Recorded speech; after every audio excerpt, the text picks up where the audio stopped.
why it is. But if you want to argue that this thing, suicide, is related to capitalism, then you have to make that argument not in an economistic way. It's about how much money I have and capitalism deprives some people through a process of exploitation that enriches others. It must instead be something broader about the social form of capitalism, what it means to live in a capitalist society as what Hegelian scholars would call a form of life, which isn't just a question of your material means. And in order to think the question of capitalism as a form of life, Durkheim introduces this new category, different from the kinds of categories Rousseau was working with, anomie. There are two ways, I think, of thinking about anomie. I mean, there are lots, but to raise two ways of thinking about anomie.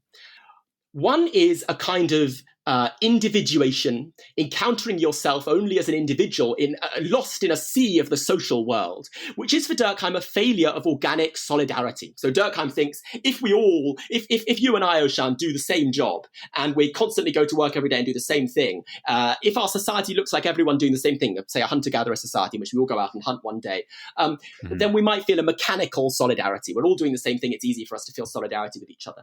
The challenge of capitalist societies with the developed division of labor is the challenge of instituting an organic solidarity in which I know that even though what I do is very different to what you do, I fit as one piece within a social whole and you fit as another piece within a social whole, and we all feel ourselves to be working towards the end of the sort of nice reproduction of that social whole.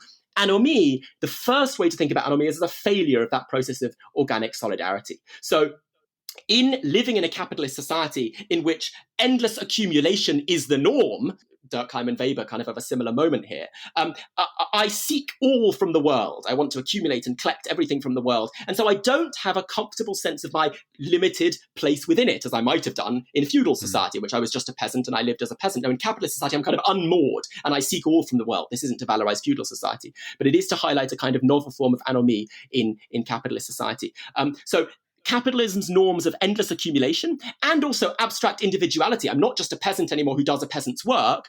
I am a human, a citizen, a consumer, and everything in the world should be open to me. Those norms, endless accumulation, abstract individuality, mean we experience the world as our personal set of challenges to be overcome, rather than experiencing our integration with others as life-affirming. So anomie is a failure of organic solidarity. And then secondly, just very briefly, anomie is this socially constructed gap between our endless, limitless goals, compulsive accumulation.